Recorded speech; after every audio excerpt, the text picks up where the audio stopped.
Môre, dis Sondag 15 Junie, Vadersdag. En ek wil net vandag iets sê wat diep in my hart lê. Kyk, nie elke man het kinders nie.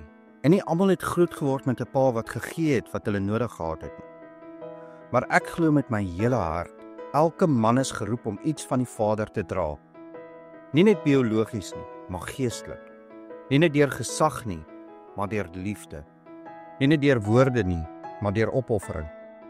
In Jesaja 64 vers 8 staan daar geskrywe: U is ons Vader, ons is die klei. Dis so mooi vir my. God is nie afsydig nie, hy's naby. Hy's besig met jou, met sy hande op jou hart. En dan kom Johannes 3 vers 16. Want so lief het God die wêreld gehad. Hy het sy enigste seun gegee. Dis wat 'n vader doen. Hy gee, hy offer, hy dra liefde. Selfs al kos dit alles.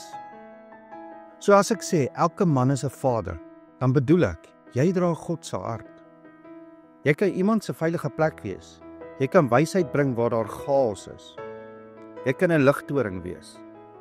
Selfs al is jy jonk, selfs al het jy jou foute gemaak, selfs al dink jy dis te laat. Dit is nie. Die Hebreëse woord vir vader is af. Dit beteken beskermer, bron, identiteitgewer. Dis wie God is. En dis wat hy in jou wil losmaak. So op hierdie Vadersdag, moenie net dink aan iemand wat jou groot gemaak het nie. Word iemand wat ander kan dra. As dit net een persoon is dit meer as genoeg. Kom ons bid saam. Abba Vader, dankie dat U altyd naby is. Dankie dat U ons vorm met U eie hande. Help my om soos U te wees, om te gee, te lei en te beskerm. Maak my 'n geestelike vader vir die wat soek, 'n bron van hoop, 'n lig in die donker. In Jesus naam. Amen. En onthou, jy dra die hart van die Vader. Jy hoef nie kinders te hê om lief te hê soos hy nie.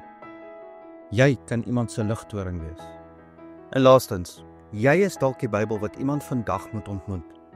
Leef dit met liefde en geniet die Sondag.